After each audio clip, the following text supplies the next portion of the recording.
The following is rated not safe for work. It contains strong language, adult situations, and lots of spoilers. Discretion is advised. In the criminal justice system, cinematic-based offenses are considered especially heinous. The dedicated attorneys who investigate these villainous films are members of an elite squad known as the Reels of Justice. These are their stories.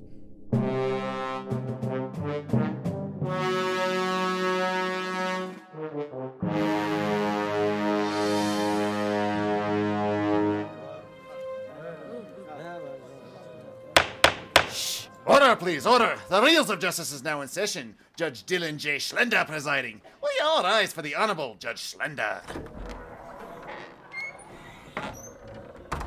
Be seated. Welcome to the Reels of Justice. Today we are hearing the case of The People versus Entourage.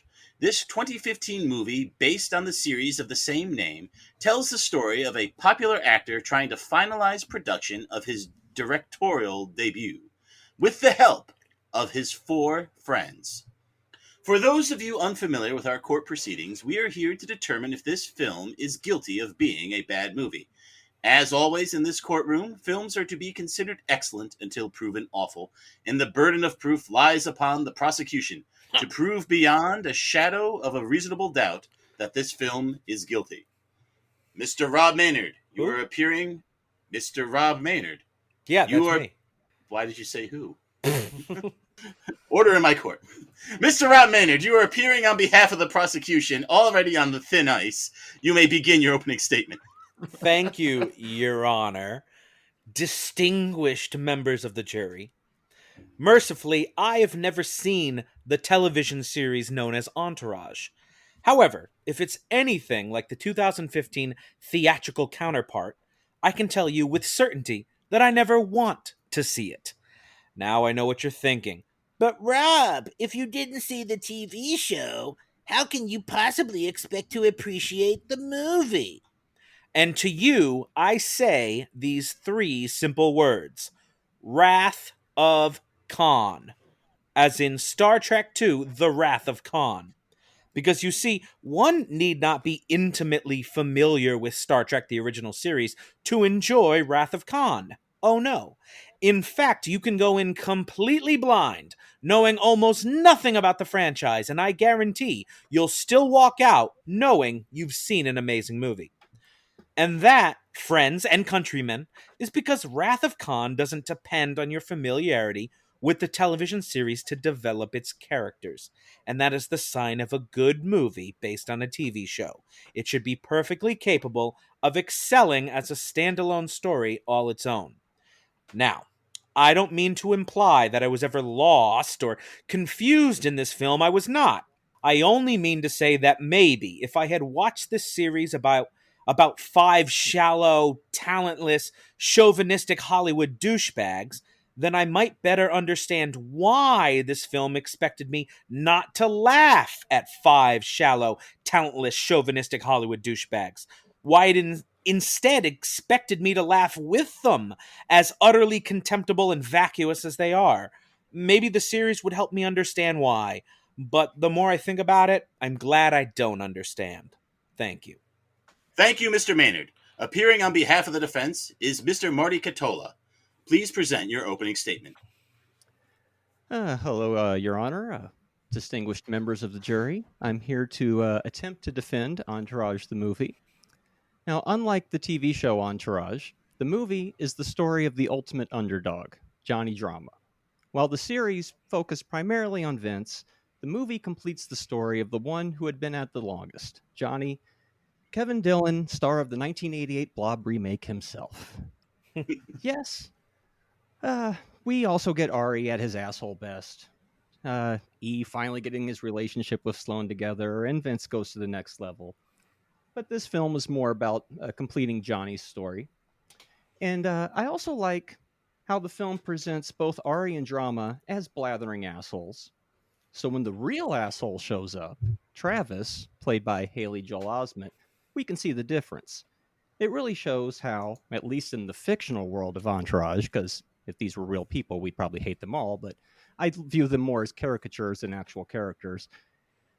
we can see that once the Travis character shows up, that actions truly speak louder than words. Ari and Drama, they have dark humor, they're ball busting, and they're New York style. They're assholes to each other, but when it comes down to it, they're not really assholes to anybody in real life. They're actually very protective of their group. While as Travis, he's just kind of a bad guy. He's just kind of an outsider who thinks he can show up in Hollywood and just take over and just kind of ruin people's lives. So let's see. What I like most about this movie and the show in general is the representation of the ups and downs in show business. It's a mirror to Hollywood, the good, the bad, and the ugly. The underbelly, as Drama called it once.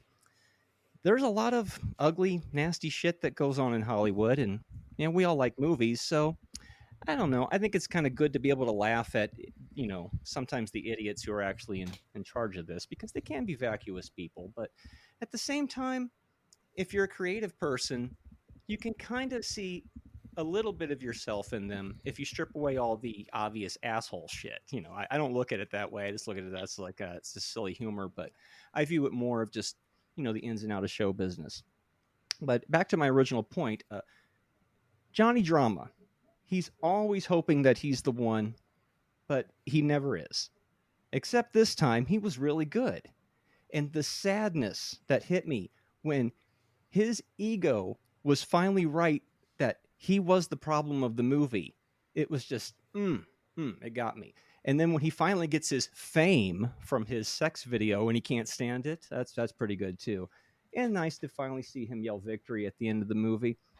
It just goes to show that no matter how eccentric as a creator one can be, if you stay true to yourself and you ultimately don't be a dick, you can succeed. Also, Lloyd's wedding is the perfect capper of the movie. Oh, and of course, Gary Busey. Thank you, Mr. Ketola. Prosecution, you may proceed with your first exhibit. Thank you, Your Honor. First, I'd like to touch on some of the points made in the defense's opening statement. By all means. I don't see this film as a mirror to Hollywood. I see it as a mirror to a fantasy world of Hollywood. I think even all the celebrity cameos that are made are actually described as fictionalized versions of themselves. This is not actually what Hollywood is like. This is a trumped up fantasy of what Hollywood is like. Yachts full of topless women strewn everywhere. Hollywood actually making a movie is shit tons of hard work.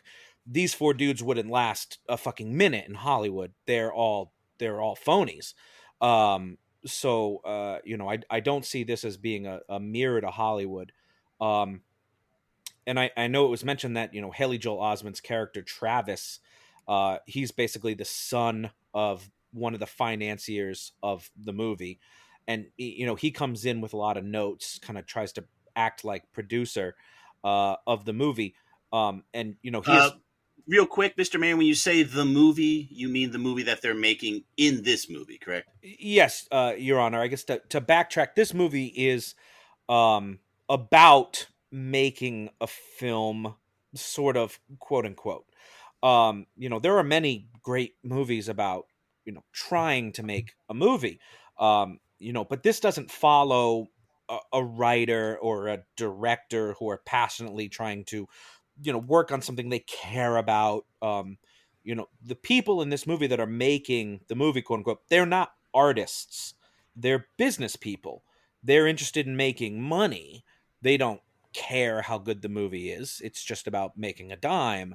The main character, Vince, who's the actor, he just says, I'm going to direct the next project I'm on. He has no stake in what the project is. He has no vision. He's not going into it. He's just going to use his clout to make sure that he can direct his next picture.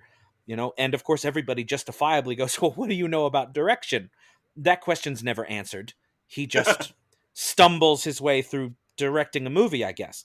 And about this movie, one, it's terrible. It is a terrible movie that they make. It's awful. And we know this because the film actually has the audacity to show us like a 60-second clip of this movie. And it's a modern day retelling of Jekyll and Hyde, called Hyde. Dr. Jekyll is a DJ, like a house DJ, because DJ, Dr. Jekyll, DJ, you get it? That's why he's a DJ. Wow, I didn't even catch that till just now. I didn't get it either. That's how shitty this is. And the whole thing starts in this enormous nightclub. It's kind of shot like Swordfish from 2001. It has the production value of basically a music video. Like a SWAT team shows up for like some reason. And there's some really Sounds great. some shitty CGI over Adrian Grenier that kind of looks like Electro from Amazing Spider-Man 2.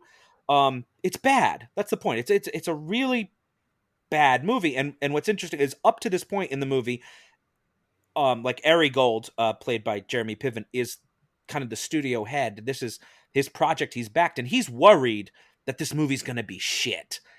And it's this big stake. Like, he's super nervous. He finally sits down. We see this 60-second clip with him, and our worst fears are confirmed. It's shit. It's a pile of shit. And the movie frames it as a masterpiece. That's the word Ari Gold uses, masterpiece. And then several executives sort of echo it. It's amazing. All of his friends echo it. It's amazing.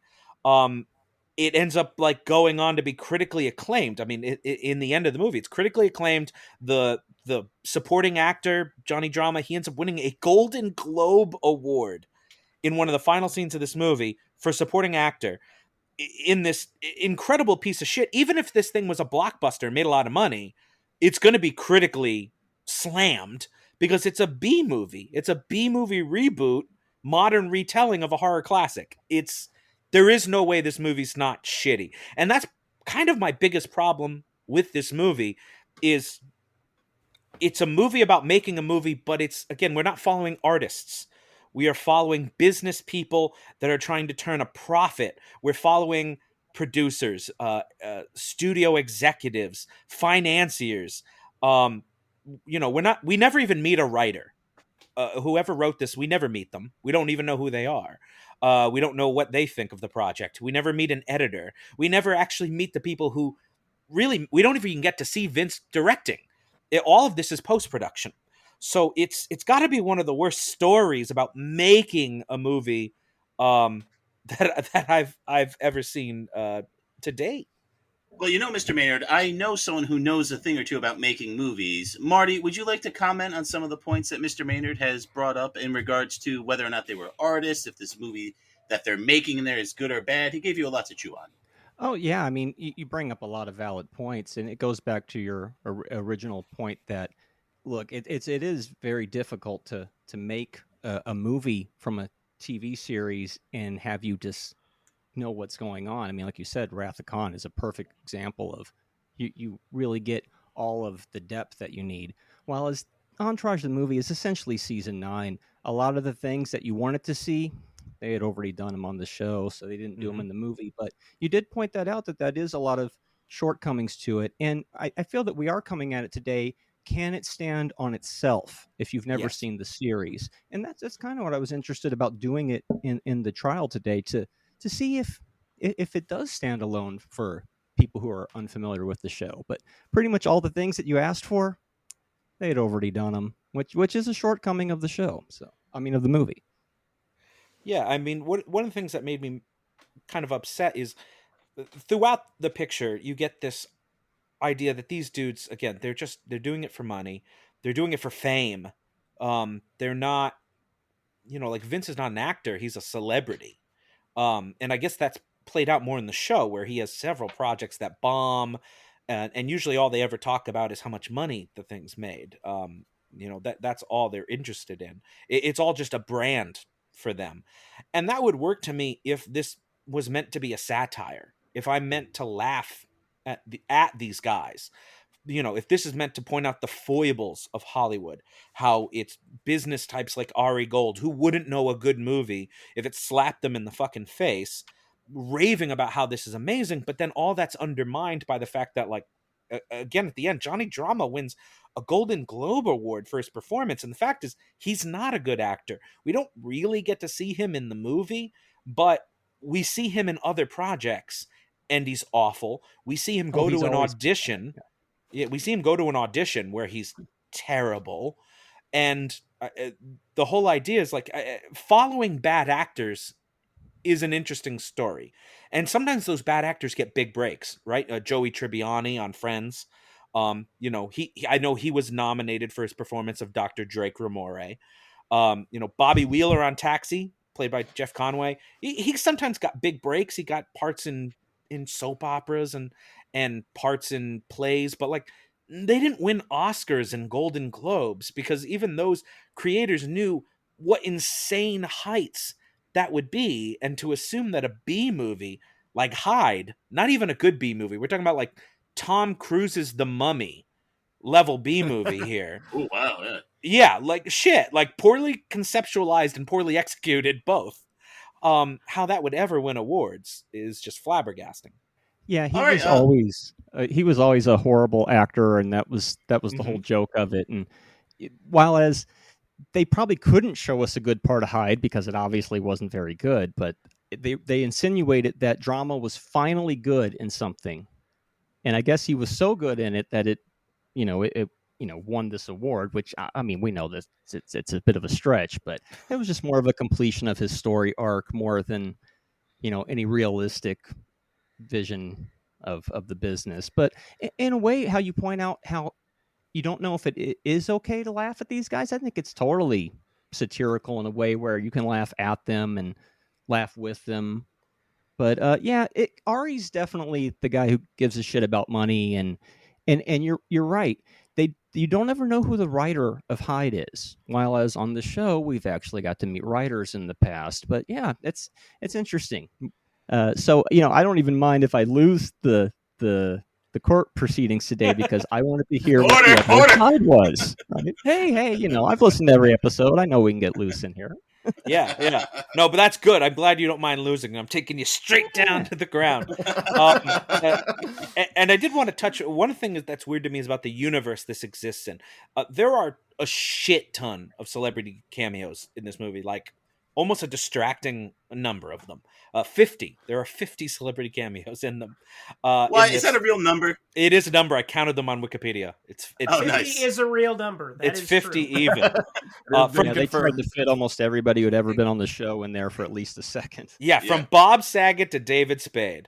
And is this Hollywood or is it an alternate Hollywood? Because obviously Bob Saget and David Spade exist, but like at the same time, James Cameron has done Aquaman in this universe. Yeah, and it's fake. And Billy Bob Thornton plays a rich Texan, and Haley Joel Osment plays his incredibly tiny-faced son. And so is this... He was good, though. Haley Joel Osment was good. He was good. But is this essentially where Hollywood, like where Haley Joel Osment doesn't exist? Or does he exist and everyone just ignores that this kid looks exactly like Haley Joel Osment? Why not just cast no-name actors to play these roles? It would be a lot less distracting. Yeah, that could have been good. But I still like Billy Bob's performance and Haley's performance. I thought they were good. But I know what you mean, because you're like, wait a minute, are they another celebrity cameo? Or are they supposed to be another character? Yeah, I'm glad you agree. And that'll bring me to my final point before I wrap up and pass the... You might want to quit while you're ahead, Rob. Yeah, I mean, just to touch on this, basically, I want to see Hyde fail. That's what I wanted to see at the end. The fact that it succeeds is ultimately really cynical and nihilistic, right? I mean, the film's thesis is that not only do talented schmucks in Hollywood get to churn out absolute garbage, but they're rewarded for it. It brings them success. And, if it did some kind of indictment, like I mentioned, that'd be one thing. But this film never breaks that poker face that the film is supposed to be amazing and that these guys are artists and that they deserve to see their dreams come true and that you should want to see it too. And so, at the end of the day, this film really challenged my faith in humanity. Oh, wow. Okay. Well, would you like to rest your case there? I'm resting my case on that. On your lack of faith in humanity. Yes, sir. Very good, Mr. Maynard. I expect nothing less. Okay, thank you, Mr. Maynard. Marty, you may proceed with any additional argumentation you would like to present at this time. All right. Well, they might be on top today, but they could easily be on the bottom again tomorrow, which is what the show portrayed many times. There was points where they were all out of the business and then you're back on top because 1 minute you're on the bottom and 1 minute you're on the top. It also is a shortcoming of the movie for them to just finally be on the top, but they're also trying to wrap the series up with a bow. I don't think we're getting a sequel to the movie, and I don't think we're getting another series of Thank God. episodes. But I mean, Sex and the City's coming back, so who knows? Now, Marty, in your opening statement, you postulated what I thought to be a very interesting theory that this is more a movie about Johnny Drama's arc. Could you explain more on that front?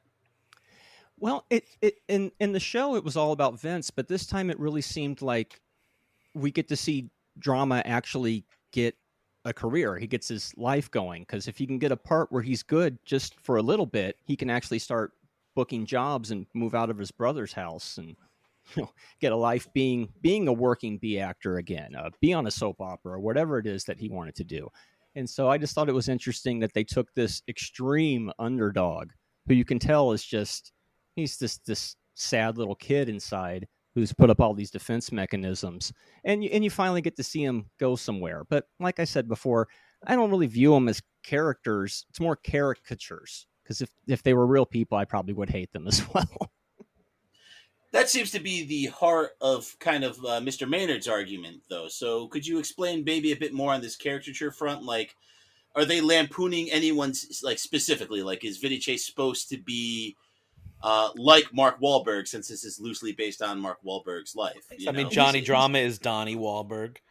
It's kind of like the amalgam of all of those, Hollywood types of your pretty boy, movie stars, and then the B siblings, and then of course the people who, it's like, do they really belong in the business? You worked at a pizza place. What do you know about managing, an actor? And so it's just kind of a conglomeration. I don't think it's any one specific person, just more of just kind of how pretty people get ahead in life, and that is kind of shitty, but well, I've been riding that wave for many years. The bad and the ugly, right? And the ugly. That's why I say it's the mirror, because it's like, well, fuck those guys, but damn, it would be nice to work in the business. But I know it's all fake. The Entourage version is completely fake, but it's escapist nonsense. So I guess that'll hopefully that's enough explanation. So a tentpole argument from the prosecution seemed to be this idea of either knowing the show going in or the movie standing on its own. Is there something you would really like to say to hammer home that point, like about how this can stand on its own, or maybe it's not a bad thing that you have to have seen the show first? Whose side are you on, Judge? I am trying to have a fair and open hearing. He's on the side of justice, sir. Thank you, bailiff.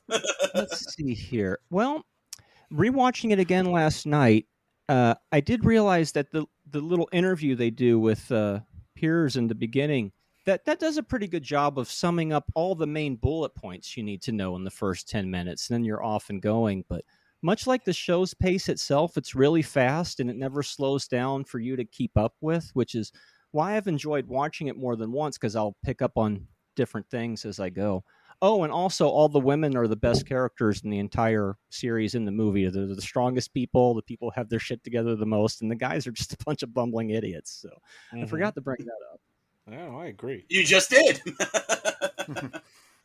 All right. Marty, are there any other final points you would like to bring up, or would you like to rest here? I'll rest on that. All right. Very good. Thank you. Both sides have rested their cases. The attorneys will now present their closing arguments. Mr. Maynard, you may begin. A word of advice to the filmmakers of 2015's Entourage. If you're going to make a movie about making a movie, you need to decide one thing first. Is the movie within the movie supposed to be good, or is it supposed to be bad? If it's supposed to be bad, by all means, show it to us. Let us see exactly how shitty it is so we can laugh at it. I love when people make bad movies within movies. But if it's supposed to be a good movie, like critically acclaimed good, like Golden Globe for Best Supporting Actor good, Don't show it to us. Leave it up to our imaginations to visualize what this good movie could look like. Don't show us your idea what you think a good movie looks like. Because if you do, you make it painfully obvious that you, the creators of this movie outside the movie, have no fucking idea what a good movie actually looks like. Thank you. Thank you, Mr. Maynard. Marty, you may now present your closing argument. Well, first off, Rob makes an excellent point that we haven't really seen a whole lot else from Doug Ellin. You know, that this is pretty much his only thing. But if you want to see something that's mindless about a fictional Hollywood system where people just, live in excess, then I guess this might be for you. If you look into it too deeply, you might be upset by it. But if you kind of check your brain at the door and just relax for 90 minutes and want to laugh, then it might be the thing for you. I guess I'll rest on that. All right. Thank you very much. Members of the jury, Mr. Big Ben Haslar, Mr. Dylan J. Thank you. Mr. Dylan J. Schlender, Present. and yes, and Mr. Ryan Drama Luis Rodriguez, you have all heard the facts concerning this case. It is now up to you to determine if this film is guilty of being a bad movie. The bailiff will escort you to the deliberation room to render your verdict. Mark Wahlberg once invited me over, but I said no. I got this great interview for a new bailiff job. What was I thinking? Well, you got the job. Fuck whoever came up with my nickname this week, by the way. I don't get to choose. I wanted to call you Pizza Boy. Okay, well, why did that judge call me bailiff? Because I clearly have no resemblance to that bailiff guy. I don't know what he's on. Well, the judge is really old and handsome, so sometimes he hears things wrong. Oh, okay. All right, Yeah. It's forgiven. Okay, that's I have not seen the Entourage show, but I believe you two both have. Yes. I have. So you guys might be more qualified to judge this thing. With the Wrath of Khan argument, I had not seen this show going in. So I just had this to go in. And right off the get-go, these characters annoy the hell out of me, where there's riding on this speedboat and there's just beautiful women around. And these guys just clearly don't care about any of them. And it wasn't...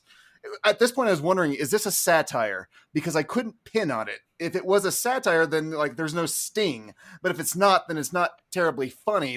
I'm not on these guys' side because they're, sleeping with 2 women a day and that sort of thing. I don't find that a thing that makes America better. So I kind of find this whole thing just kind of insulting. No, it's definitely not a satire. It is a soap opera. Well, it's a soap opera. It's meant to be. Yes. Because this was formulated based on Mark Wahlberg and his cronies. It was originally going to be a docudrama, right? And they're like, no, let's write it. Yeah, I don't know. It's originally about him. And Yeah, they decided, let's not do that. I think it's a little tough to put in a box, but whichever box you put it in, I don't think it's particularly strong. I mean, because it's not a satire. It's kind of like a fantasy wish fulfillment show. You watch it and you're like, oh man, if I was a famous actor, I'd be going to these parties. I'd be, meeting. And you'd be a terrible person for it. Well, maybe I'd be meeting Mark Wahlberg and inking business deals. It's really that part of the fantasy, and that's something we see in other HBO shows too, like Ballers with The Rock. I'm pretty sure whoever came up with the idea for Entourage was let's just convince HBO to pay us to have humongous parties with beautiful women and drink, and we'll call it a TV show. And God bless them, it worked. I mean, let's make a show about Wahlburgers instead. I mean, it was just nuts. I do think the prosecution brought up some very good points about it standing on its own. I have to agree with when you see the clip for Hyde, you do think oh wow, no, this is going to be bad. And then they go out and they've got the brand new Cadillac, and it's what? And they're like, this is brilliant. It's a masterpiece. all they had to do. They didn't have to say brilliant, the masterpiece. All they had to do was change one line. All he had to say is, this is going to make a lot of money. Because it doesn't matter if it's bad or good. And that it is actually something that we've seen in Entourage before.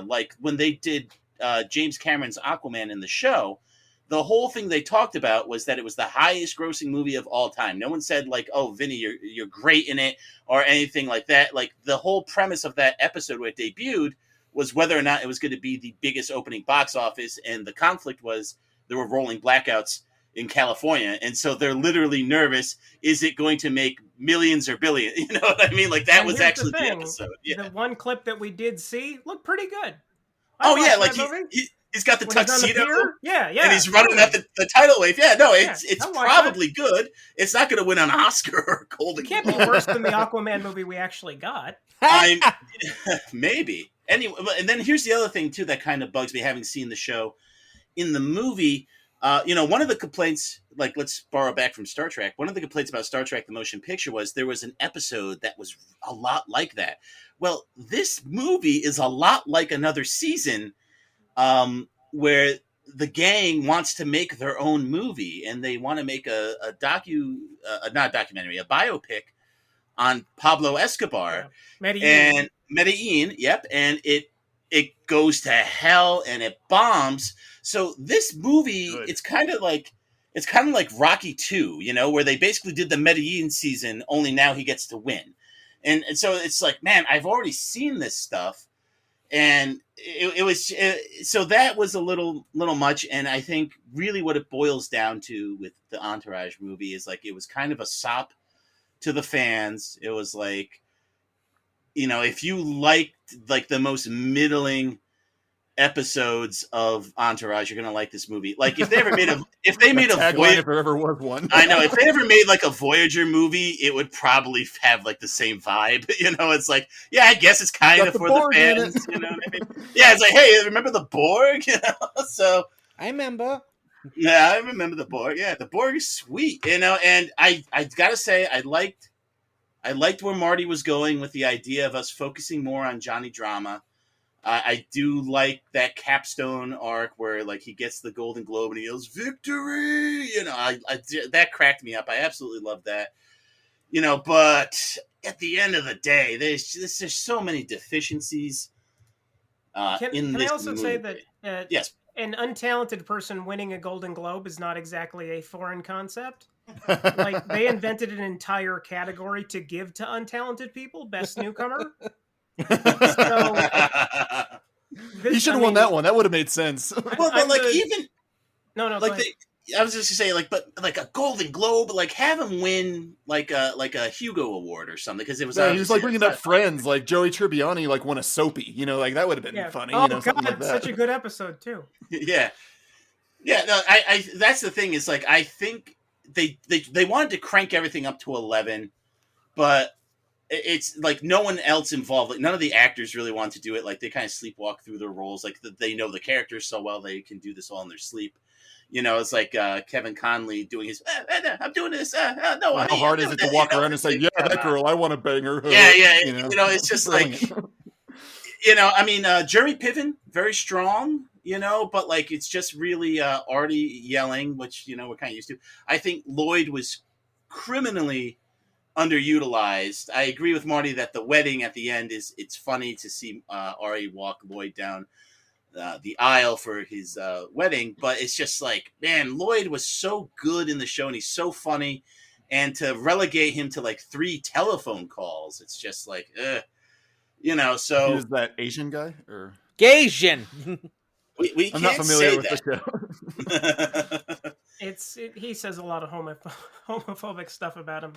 That's one of the things he says. Yeah, that is true. Yeah. So I'm the one in the jury that hasn't seen this movie. So. But you have seen the show, right? I have seen the show. I saw the first 5 seasons, maybe. Oh, I pity you. Which is too much. Yeah, I know. I pity me too. Thank you, Ben. So. Here, buddy. So the one thing that really kind of just stuck with me is, how could somebody who's bad at their job win a Golden Globe? It's like, well, it happened last year. It'll happen again.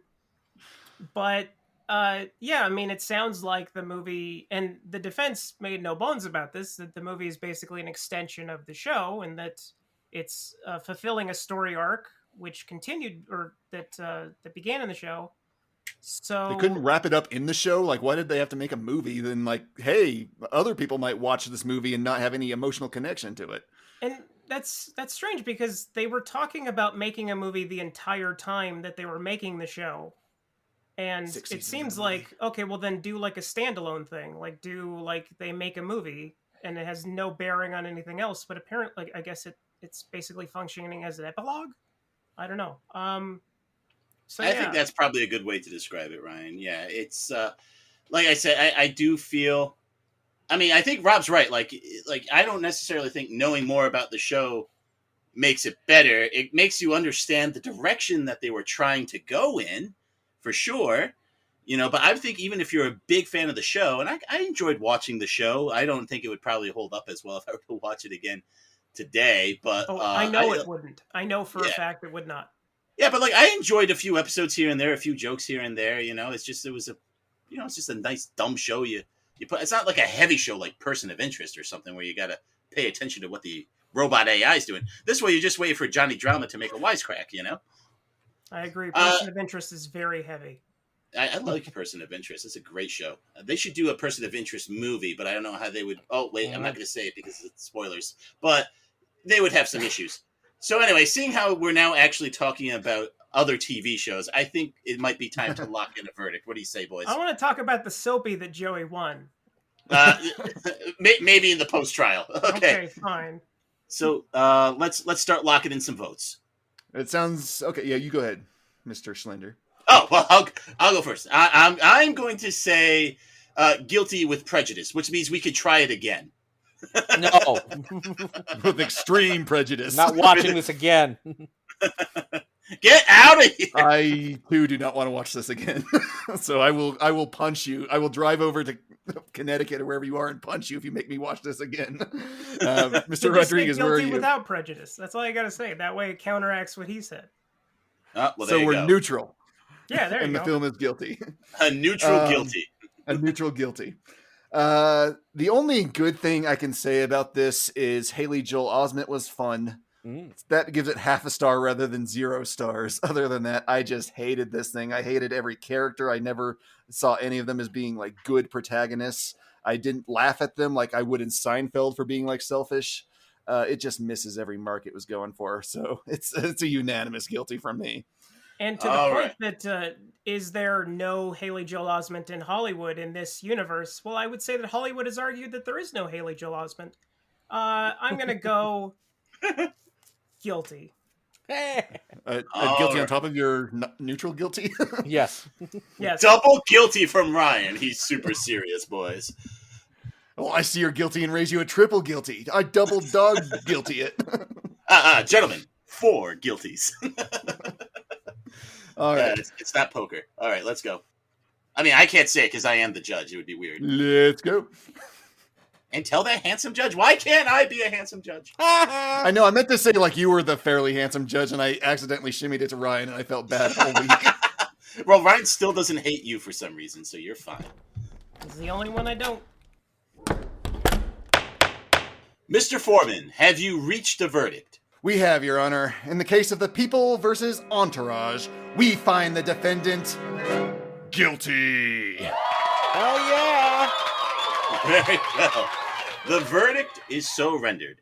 I sentence Entourage to be banished back to 2007, where it and all of Turtle's stupid hats belong. Court is adjourned.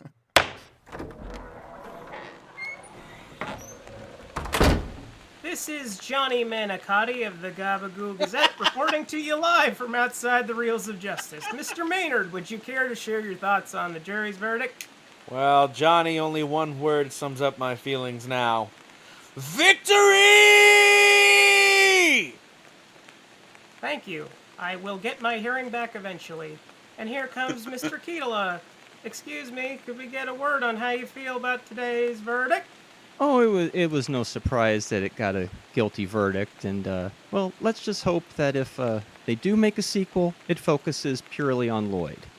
And it was all worth it, just for the behind-the-scenes stuff, to be like, where are the people yelling? It's not there yet, it hasn't been edited.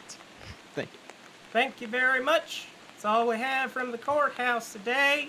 Let's go back to the studio for post a trial analysis.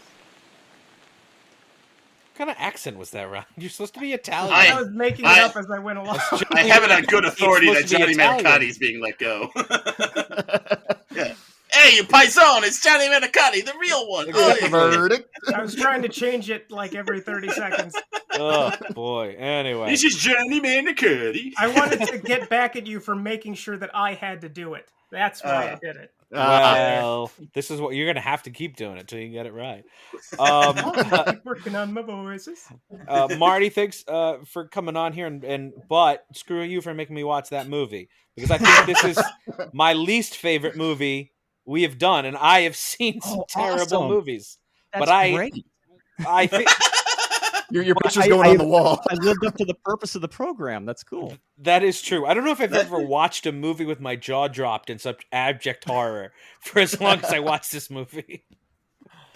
Oh, it was awful. But let's talk about a good movie. Marty, what have you been up to lately? What's been keeping you busy? The movie I shot a few years ago, Revenge of Zoe, finally got released in the last week. We've been waiting quite a long time for it to come out. The incidents of the world shutting down last year helped slow things down considerably, but that's finally out. And also was trying to shoot another movie last March, and well, we all know what happened last March. So I got about 85% into the film, and hopefully when everybody's vaccinated, we can continue shooting around June. We only have about 4 days left, so That's awesome. Now on to as far as Revenge of Zoe goes. Where can people watch that? that's on Tubi TV. You can watch it on there for free. It's got commercials, and it was just added to Amazon Prime a couple days ago. So if you have that, you can watch it without commercials for free, or you can rent it on there to watch it without commercials. And we should be showing up on some more apps in weeks to come. And give us a little synopsis. What's the movie about? The old book tour question. What's your movie about? Yeah. Give us the elevator pitch. Well, Revenge of Zoe is about a out of luck, out of work screenwriter who has been tapped to write a sequel to his greatest work, which was a colossal superhero film blockbuster. When he wrote the original film, he wrote it with people who ran a comic book shop because he wanted to get in with them because they knew the comics and he didn't know anything about it. Well, he took all the credit for it, and he completely pissed off the guys at the comic shop. So now that he has to write part 2, he has to get back into their good graces in order for them to help with the script. All along, his drug abuse has gotten so bad, the writer, that he is now having hallucinations that the superhero herself is now tormenting him. And who else is with the superhero? Oh, the writer of the superhero, Nick Levine himself. He was one of my favorite parts. He was wonderful. You got to mention him. Yeah, the hallucinations were probably my favorite part. The whole drive, because Maynard and I actually watched it. So twist, Correct. We were asking you what it was about to see if we you got a very private. We got a very private screening on Tubi. On Tubi, yeah. But yeah, You don't have watched Prime, it. Dylan? I wasn't gave on you Prime my yet. password to Tubi. It wasn't on Prime yet. Also, those Tide Pod commercials. Was that you? You got Tide Pod? Yes, it was.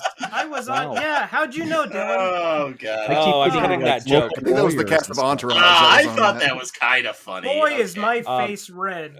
So Marty, if I understand, this is a sequel, right? Yes. And This what's is the a sequel. first? What's the first The one first called? film is called the first film is called Writing Frenzy. I shot that back in 2009. It was well received, but it was incredibly low budget, so I never got distribution for it. And I'm hoping that if Revenge of Zoe does well, that maybe that one can come out. And that was basically the story of Billy going to the store for the first time, meeting John and Pete, who run the store, and writing the script. Okay, cool. Well, Yeah. I gotta say the movie does do very well standalone. Like it made perfect sense to me where you were going with everything. So I feel like you can jump right in to this one, and there's enough there for you to understand what's going on. It's very funny. Unlike Entourage. Yeah, unlike That's why Entourage. that was a good dynamic choice to pick, right? You know, Yeah, a movie I where actually- you don't know what's going on versus hopefully my movie where you can just jump in and figure it out. Yeah, but what I like too is you can even poke fun at the movie that was made within your movie, right? When he's in the card game playing, some guys were like, "Yeah, I saw it wasn't bad," and other guys like, "It sucked." So it wasn't pitching that the movie was groundbreaking and amazing. It didn't win any Golden Globes. Billy, I thought, the main actor, I thought he was awesome. Mm-hmm. He was really, really good. And overall, it felt very Clerks to me. Yes. Right? It's like Clerks in a comic book store. Pretty has much, that much yeah, very vibe.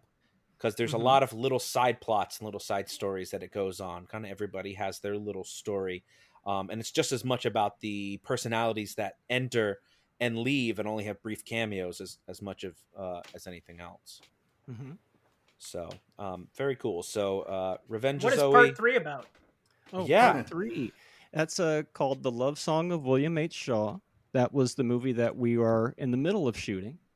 Ah. Virtually Oh, I was everybody has kidding, come but that's back. awesome. Yeah, we're finishing up the trilogy. Yeah, and it's basically it's a few years later. Billy's got his act cleaned up, so we get to see the clean and sober Billy. But now John and Pete have gotten big-headed because now they got credit, and they don't like each other anymore, and they've started rival comic book shops across town. So now Billy has to get them to make up with each other. I like adorable. that. Yeah, no, that'll be It sounds good. like Clerks, the animated series, to this movie's Clerks. Nice. No, I like it. I hope it goes more episodes than Clerks, the animated series. So that Nothing is can Revenge kill of the Zoe, and you can watch that on Tubi and Prime, and hopefully some more places as well. Marty, we always ask for a recommendation from our guests for a movie that you think people should see. Now, besides the movie you made, what is a movie that you think people should see? My choice for this week is going to be 1981's Night Riders. It's the only non-horror film that George A. Romero got to make. It's about a group of outsiders who start this kind of half motorcycle club, half Renfest, to just live off the grid and do their own artistic thing without selling out to the man, as they call it. And I don't know. I've always enjoyed that film. I think it's more autobiographical, where George Romero was putting his life as a director kind of siphoned through this Renfest thing of how Hollywood comes calling sometimes, but he would just rather do his own thing and not have to kowtow to them. You got a young Ed Harris. You got Tom Savini. Mm-hmm. Ed Harris was young. Yeah, I know. Believe it or not. What was I that thought he was like? born at 40. Yeah, I me imagine too. he looked like Robert Duvall. He's also young Ed Harris is also in Creepshow, and he looks fine. What story is he in a Creep Show? He's in the first story, the Mother's. Is that what it is? Mother's Day. Father's Or- Day, yeah. Father's Day. There you go. And he's fine. He disco dances in it. Oh, it's so great. Very good. So I'll go next, and I'm going to recommend a film that is also a spin-off of a television series, and that's 1999's Mystery Science Theater 3000, the movie. 1996, but okay. Really? Wow. Okay, the internet lied I to would me. trust Ryan on this one. No, I bet you're right. Why did Google tell me 99? Fuck them. 1996 is Mystery Science Theater, the movie, which is even better. Not only does it serve as a good continuation of the series, it also makes a great jumping off point to folks who are new to the show. For those of you who are unfamiliar with the series, Ryan, it is about a human man and his two robot companions who are forced to watch bad movies by an evil scientist, during which they make fun of the movies to alleviate their suffering. The film they watch in this movie is 1955's This Island Earth. It's 55, right, Ryan? It's not like 52 or something? 55, yes. 55. Okay. All right. Go It's fuck true. yourself. And This Island Earth isn't even all that bad of a movie compared to some of the other fare they tackle in the series. So again, it makes an excellent entry point to the series for anyone, an outsider maybe who's looking to get into the fandom. Ryan. Yeah. So I'm check it looking out. at our Google page, and all I see is "fuck Rob." What's that? But do they mean it in a sexy way? Is that the one where they do normal view? Yes. That's it. I love that joke. That cracks me up. I say mean, that what? sometimes. I've never seen it. Oh. Yeah. I mean, as Ryan. a kid, it was the only thing we could rent in the video store. If you wanted to watch MST3K, that was it. It was the movie. And so I rented it several times. Rob, do you mean former guest of the show, Trace Bellew? I do. Ah. Good point, Dylan. And that's why you get to make your he recommendation means Trace Beaulieu. which is the guy's name. I try. I've been avoiding saying Marty's last name all night because I know I'm going to mess it up. I know, you're like, Marty. Yeah, like, go for it, Marty. Just trying to give it the old attaboy. Ketola. You see, if I do the Italian. Okay, well, I've wasted enough of everyone's time, so I'm going to recommend another movie about kind of friendship hijinks, but this one is on a much broader community level. And it's called Waking Ned Devine. It came out in 1998, and it is just a little village finds out someone in that village won the lottery, but they find out the guy was dead, so one of them pretends to be Ned Devine and claim the lottery winnings so the whole town can have it, and hijinks ensue. It's actually surprisingly touching, but very funny. It shows the lighter side of fraud. Yes, exactly. No, it does. One of my the best scene is when they're actually doing the funeral for spoilers. Actually, for Ned Devine. Well, we have the whole spoilers. point of the movie, he's dead. Yeah, I know. I don't want to. It's a good one. I gotta put that on myself. It's more of a reminder for myself. So when I'm listening to this episode in a week, I'll be like, Dylan, watch Walking. Good recommendation, Dylan. Thank you. Yeah, Dylan. right. Feed the cat, Dylan. I have never said spoilers and meant it. Yet every single time I say it, somebody says we have a spoiler warning. So we want our listeners to know we have a spoiler warning. Never meant it once. Spoilers for Entourage, not for everything else. No, we can literally spoil anything we want on here. We spoil The Sixth Sense every week. Life, there's no God. That's a spoiler. There you go. Oh, that's because we dumped to Shyamalan's like court term, like it's in the It is one of our terminologies. Justice. Ben, what's your recommendation? So a great movie that glamorizes Hollywood and features actors and their buddies is Quentin Tarantino's Once Upon a Time in Hollywood. It paints a romantic picture of a movie town and asks aloud, what made it end and did it have to? I can tell Tarantino was really going for that Oscar in this one, knowing how the Academy loves to pat itself on the back for depictions of the town. But it's still a good ride and worth checking out. That's a movie for that Oscar and failed. Yeah, that's a movie I thought about working into my case a bit, like as an example of kind of how to do, Hollywood captured in a movie. I didn't. And he also makes movies that are not supposed to be good. So. Well, yeah, but I mean, like, not the problems good I have in with objective sense. The problems I have with that movie is like DiCaprio is such a good actor, he can't even act like a bad actor.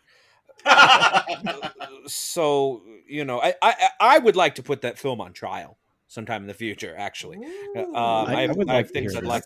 Yeah, I'd have things I'd like to say about that. And hopefully, the hour of driving footage alone rivals Manos, in my opinion. Let's drive around. Let's drive some more. See, I'm gonna have Marty as put your feet up. There you go. But yeah, and I'll bring Lisa on too. She's always sinking her teeth in that Tarantino shit. So Ryan, what is your recommendation?